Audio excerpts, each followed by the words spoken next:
Hey guys, what is up? Welcome to Jordan's Community Center, and in today's episode we're gonna be reviewing three different models of the PSP. This is the ultimate PSP review. You may be asking, it's 2022. Does anybody even still use a PSP? Well, let me assure you this. The PSP is being the best, one of the best handheld gaming consoles in its time. From its launch in 2004, we've seen the greatest titles such as God of War, Ghost of Sparta, God of War, Chains of Olympus, Wipeout, Killzone, and other many games.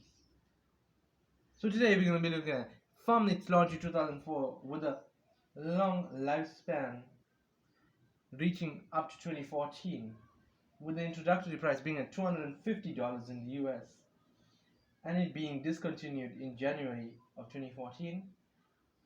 Units being sold are around 82 million and all take the UMD type of media, such as this, the Universal Media Disc,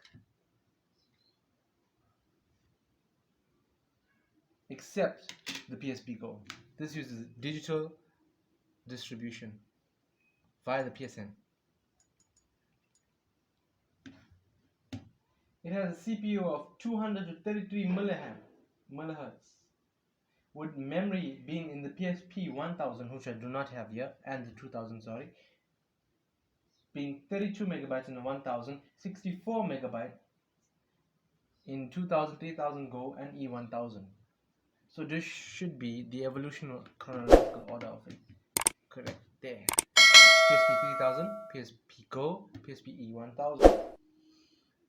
And as we see, all have Wi-Fi here except the PSP 1000, which I do not have, and the PSP Go is the only one to have Bluetooth.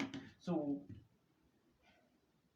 is it worth it to actually get a PSP in 2022 versus the prices now? I say you should go grab yourself one because it's becoming a collector's item. But here in our country right now, the market is still flooded, excuse me. So we see plenty of these going on sale and plenty of games going away. This is the example of a game case, Grand Theft Auto Vice City Stories, with it being a platinum, and obviously the game will be inside. So yeah, this will happen occasionally to your disc. So keep that in mind. With the UMD, it's been quite a problem. And as I said before, here's the Umd Example Drive. It uses the Universal Media Disc Drive. In the PSP E1000 it was just a whole big tray. In the PSP 3000 it was just a small tray. I'm going to show you if you can see the insides. Right. And as for memory, the PSP Go came with the internal built-in. So it came with 16 gigabytes of storage. And all other models did not come with that. You had to use Sony's official memory card, which was a Sony Magic Memory Card Pro Duo, Magic Gate approved. This is for speed reasons, I guess, but also if you hack your PSP, you'll get more features and use out of it. And there you go. This is for the PSP Go. Let me try and get that to focus. It's an M2 memory card. This is 2 gigabytes. This is one I had lying in the drawer. And there's been 3 different revisions. The E1000, which had 32 megabytes of RAM, and the E2000, the E3000, which I have here. This had Wi-Fi connectivity as well as the 2000. And the only thing really changed on it is it had a microphone, a better screen, and I guess that was kind of it, a composite out for connecting up to the TV. Then we had the PSP Go, smaller, lighter than the PSP 3000, and although the charger was different, they changed that, and it uses proprietary memory cards, as you see here, piano black, very clean design. Also, it had the neat feature when you close the screen. An example of the memory card, the charger, sorry, right here, proprietary memory card. Let me get this off so you can see that. Official PlayStation charger. Then, as we see, this is for the older models of the PSP. It's a 5 volts charger. There you go.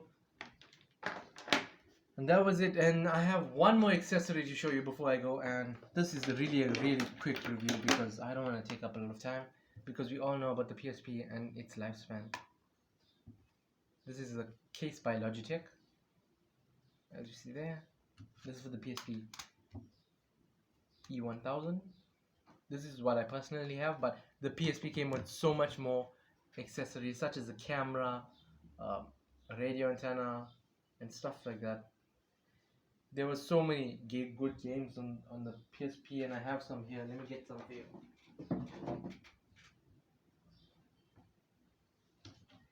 Okay, here we go. There you go. A thick stack. Not that good, but here we see Need for Speed, Most Wanted. That was okay. Midnight Club was a good game. We see them. Need for Speed as well. It was okay. It wasn't that good.